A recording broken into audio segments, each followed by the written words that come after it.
दोस्तों ये आप सब लोग जानते हैं कि अगर गाड़ी सड़क के ऊपर चल रही है और उसका एक्सीडेंट हो जाए और उस एक्सीडेंट में ड्राइवर की मौत हो जाए तो उसको जो है कॉम्पनसेशन देना पड़ता है इंश्योरेंस कंपनी के द्वारा। लेकिन क्या आप ये जानते हैं कि अगर ड्राइवर गाड़ी की रिपेयर करवा रहा है सड़क की साइड में और उसे कोई और गाड़ी हिट कर जाए, ड्राइवर की मौत हो जाए, तो क्या उसे क्लेम मिलेगा? और दूसरे केस में एक ड्राइवर है जो बस के ऊपर रात को सो रहा था, सुबह उतरते वक्त गिर के उसकी मौत हो गई, तो क्या उसे क्लेम मिलेगा? और तीसरे केस में ड्राइवर अपनी गाड़ी रोकता है, नदी से पानी लेने जाता है और वहां पर डूबकर उसकी मौत हो जाती है, तो क्या उस केस में ड्राइवर को कॉम्पनसेशन मिलेगी? अगर आप ये जानना चाहते हैं तो देखिए आज की ये बहुत ही खास ग्राउंड रिपोर्ट।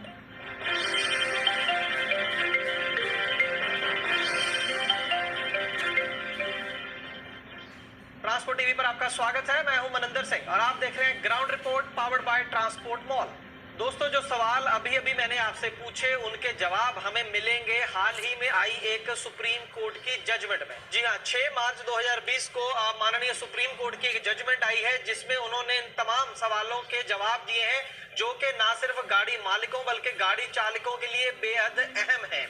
तो सबसे पहले मैं बात शुरू करता हूं इस केस की जहां से बात शुरू हुई। ये केस 2003 में शुरू हुआ था। जी हाँ, 11 जून 2003 को ये गाड़ी थी टाटा 407 यूपी 15P1689। ये गाड़ी अंबाला से मेरठ जा रही थी, सिर्फ 200 किलोमीटर की दूरी है और रास्ते में जगह पड़ती है फतेहपुर के पास में जाकर जो ड्राइवर था उसको काफी ज्यादा गर्मी महसूस हुई। गर्मी का महीना था, जैसे मैंने बताया जून, और रास्ते में वहां पर एक कैनाल है, नदी है, यमुना नदी वहां पर बहती है। तो ड्राइवर ने सोचा कि मैं थोड़ा पानी गाड़ी रोककर थोड़ा पानी से मैं नहा लूं और कुछ पानी मैं गाड़ी के लिए ले आऊं, रेडिएटर वगैरह में डालूं, उसको थोड़ा ठंडा कर दूं। तो वो पानी लेने के लिए उस नदी में ड्राइवर गया, लेकिन जैसे ही वो पानी वहां से ले रहा था उसका पैर स्लिप किया और वो डूब के वहां पर उसकी मौत हो गई।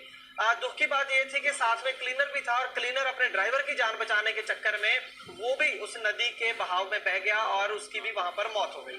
अब इस दुखदायक घटना के बाद जो ड्राइवर की फैमिली थी वो वर्कमैन कॉम्पनसेशन कमीशन के पास पहुंची कॉम्पनसेशन लेने के लिए। उस कमीशन ने पूरी बात सुनी, पूरा केस सुना और 4,45,420 रुपए कॉम्पनसेशन ऐलान कर दिया और साथ में 12% ब्याज देने का भी ऐलान कर दिया। लेकिन जो इंश्योरेंस कंपनी थी उसे ये जो फैसला था वर्कमैन कॉम्पनसेशन कमीशन का वो मंजूर नहीं था और उसने अपील डाल दी Punjab and Haryana high court में कि ये जो कॉम्पनसेशन है वो नहीं बनती है। क्यों नहीं बनती? क्योंकि इंश्योरेंस कंपनी का ये कहना था कि एक्सीडेंट के दौरान, गाड़ी के एक्सीडेंट के दौरान उसकी मौत नहीं हुई है, उस समय वो पानी लेने गया था नदी के ऊपर, वो उसके काम का हिस्सा नहीं है और वो काम के हिस्से से अगर वो अलग उसकी मौत होती है तो इंश्योरेंस पॉलिसी के तहत, जो गाड़ी की इंश्योरेंस पॉलिसी है उसके तहत जो ड्राइवर है उसको कॉम्पनसेशन नहीं मिल सकता। और ये जो दलील थी इंश्योरेंस कंपनी की उसको Punjab and Haryana high court ने मान लिया और जो ड्राइवर को कॉम्पनसेशन ऐलान किया गया था उसको खारिज कर दिया। लेकिन इसके बाद जो ड्राइवर की फैमिली थी वो 2014 में 11 साल बाद वो सुप्रीम कोर्ट पहुंची और सुप्रीम कोर्ट के अंदर उन्होंने पक्ष ये रखा कि जो ड्राइवर था अगर वो पानी लेने गया था नदी पर अपनी गाड़ी के लिए या अपने लिए नहाने के लिए लेने गया था या पीने के लिए लेने गया था, वो उसकी जॉब का हिस्सा ही है और उसे कॉम्पनसेशन मिलनी चाहिए। तो इसका 2014 में अपील दाखिल की गई थी और 2020 में 6 मार्च 2020 में 6 साल बाद सुप्रीम कोर्ट का यह फैसला आया है। कुल मिलाकर देखा जाए 17 साल से ड्राइवर की फैमिली दर दर भटक रही है कॉम्पनसेशन के लिए। लेकिन फिर भी ये जजमेंट क्यों अहम है? क्योंकि आने वाले जो हजारों ऐसे और केस होंगे, ड्राइवर्स की फैमिलीज होंगी, उनके लिए ये जो जजमेंट है वो बेहद अहम साबित होगी। सुप्रीम कोर्ट ने इस केस में जो फैसला सुनाया उसमें उन्होंने पुराने कुछ फैसलों का भी जिक्र किया है जो आपके लिए जानना बेहद जरूरी है। इसमें उन्होंने जिक्र किया एक पुराने केस का, Leelabai and another versus Seema Chauhan and another. उस केस में क्या हुआ था कि एक बस ड्राइवर था और वो रात को घर जाने की बजाय अपनी बस की छत पे ही सो रहा था। अक्सर कई बस ड्राइवर ऐसा करते हैं जिनकी बसों को सुबह जल्दी चलना होता है। तो उस केस में वो छत पे सो रहा था और सुबह जब वो नीचे उतर रहा था तो उसका पैर स्लिप हुआ, वो ऊपर से गिरा नीचे और गिरते ही उसकी मौत हो गई थी। तो उस केस में भी केस जो है वो अदालत में पहुंचा था। उस केस में अदालत ने माना था कि वो जो छत के ऊपर सो रहा था वो उसकी जॉब का हिस्सा ही था वो छत के ऊपर अपनी कोई मौज मस्ती के लिए नहीं सो रहा था, वो घर भी जा सकता था, लेकिन सिर्फ इस वजह से वो ऊपर सो रहा था ताकि वो अपनी जो बस है उसे जल्दी सुबह काम के ऊपर ले जा सके, इसलिए वो उसकी ड्यूटी का हिस्सा था और उसे वर्कमैन कॉम्पनसेशन एक्ट के तहत बस की जो इंश्योरेंस पॉलिसी है उसके तहत उसका मुआवजा जो है वो मिलना चाहिए और उस केस में मिला था।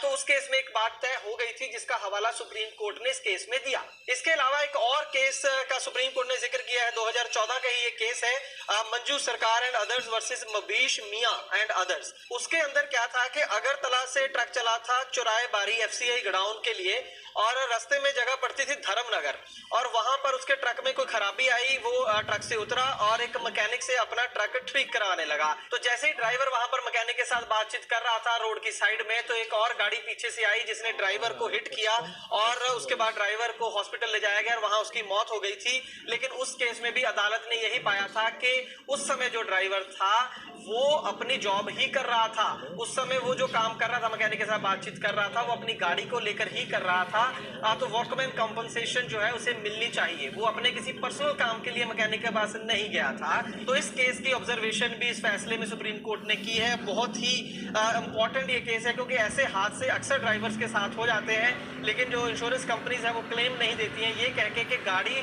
उस समय ड्राइवर नहीं चला रहा था, वो तो कोई और काम कर रहा था और हम जो है ड्राइवर को क्लेम नहीं दे सकते हैं। लेकिन सुप्रीम कोर्ट खुद ये जिक्र कर रही है ऐसे पुराने केसेस का जिसके अंदर ऐसे केसेस में ड्राइवर को कॉम्पनसेशन मिली है। तो इसके बाद इन दो केसेस का जिक्र करने के बाद सुप्रीम कोर्ट ने इस केस में अपना फैसला सुनाया, जिस केस में जो ड्राइवर है वो पानी लेने गया था नदी से अपनी गाड़ी के लिए और अपने आप के लिए। तो इस केस में फैसला सुनाते हुए सुप्रीम कोर्ट ने बड़े ही साफ शब्दों में ये अपना फैसला सुनाया, जो आप देख सकते हैं। मैं आपको पढ़ के सुनाऊंगा।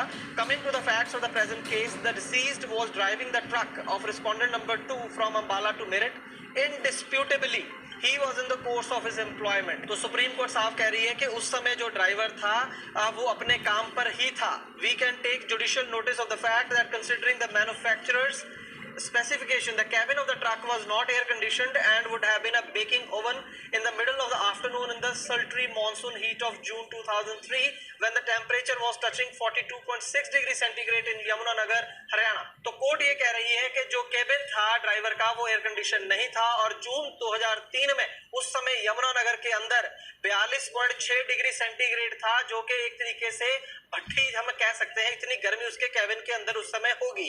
It was a compulsion for the deceased to stay fresh and alert, not only to protect the truck from damage but also to ensure a smooth journey and protect his own life by safe driving। तो court यहाँ पर साफ ये कह रही है कि वो बेहद जरूरी था उसके लिए कि वो अपने ट्रक को और अपने आप को उस गर्मी से बचाए, अपने आप को फ्रेश रखे इतनी गर्मी के अंदर। We can also take judicial notice of the fact that the possibility of the truck also requiring water to prevent overheating can't be completely ruled out। तो कोर्ट ये कह रही है कि ये भी काफी हद तक मुमकिन है कि उस समय ट्रक को भी ओवरहीटिंग से बचाने के लिए पानी की जरूरत हो सकती है। In these circumstances, can it be said that the act of the deceased in going to the canal to fetch water in a can for the truck and to refresh himself by a bath before continuing the journey was not incidental to the employment? तो supreme court खुद ही ये सवाल खड़ा कर रही है कि क्या इस केस में हम ये नहीं मानेंगे कि वो अपना काम ही कर रहा था उस समय, चाहे वो अपने लिए नहाने के लिए पानी लेने गया या गाड़ी के लिए पानी लेने के लिए गया। Every action of the driver of a truck to ensure the safety of the truck belonging to the employer and to ensure his own safety by a safe journey for himself has to be considered as incidental to the employment by extension of the notional employment theory। बहुत बड़ी बात यहाँ पर supreme court कह रही है कि driver जो है गाड़ी का, अगर वो कोई भी ऐसा काम करता है जो उसके ट्रक के लिए जरूरी है और वो उसके अपने लिए जरूरी है, अपनी सेफ्टी के लिए जरूरी है, तो वो एम्प्लॉयमेंट का हिस्सा ही माना जाएगा। तो अंत में सुप्रीम कोर्ट ने ये कहा कि we therefore find the order of the high court to be unsustainable, it is set aside. तो हाई कोर्ट ने जो फैसला किया था हम उसे नहीं मानते हैं, वो ठीक नहीं है। The order of the workman's compensation commissioner dated 12 December 2005 is restored. जो फैसला वर्कमैन कॉम्पनसेशन कमिश्नर ने 12 दिसंबर 2005 को सुनाया था, जो कॉम्पनसेशन दी थी लगभग 4,45,000 रुपए की, और उसे रिस्टोर कर दिया गया है 12% ब्याज के साथ उसकी फैमिली को वो पैसे मिलेंगे। तो बेहद अहम ये फैसला सुप्रीम कोर्ट का आया है, 17 साल बाद आया है, लेकिन जो ड्राइवर आज की डेट में काम कर रहे हैं उनकी फैमिलीज के लिए, उनके जो ओनर है, गाड़ी मालिक है, उनके लिए बेहद अहम फैसला है। मुद्दे की बात सिर्फ इतनी सी है कि ये जरूरी नहीं है कि जब गाड़ी चल रही है, एक्सीडेंट हुआ, उसी केस में अगर ड्राइवर की मौत होती है तो उसे कॉम्पनसेशन मिलेगा इंश्योरेंस पॉलिसी के तहत, बल्कि अगर वो मान लीजिए अपने ट्रक के अंदर अपने काम के दौरान ही सो रहा है, गाड़ी को ठीक करवा रहा है, पानी लेने जा रहा है, ढाबे पर खाना खा रहा है, वो तमाम चीजें उसकी जॉब का हिस्सा मानी जाएंगी और उसके दौरान कोई भी ऐसा काम करते हुए अगर उसकी मौत हो जाती है तो उसे वर्कमैन कॉम्पनसेशन एक्ट के तहत कॉम्पनसेशन जरूर मिलेगा। इंश्योरेंस कंपनी क्लेम देने से मना नहीं कर सकती है। ये जो जजमेंट है ये बहुत ऐतिहासिक जजमेंट है, इसका जो लिंक है हम डिस्क्रिप्शन में देंगे, आप वहां से जजमेंट को डाउनलोड कर सकते हैं अगर आपको इसकी जरूरत है। हम उम्मीद करते हैं कि ये जानकारी आपके लिए आने वाले सालों में बहुत ज्यादा लाभकारी साबित होगी। अगर आपको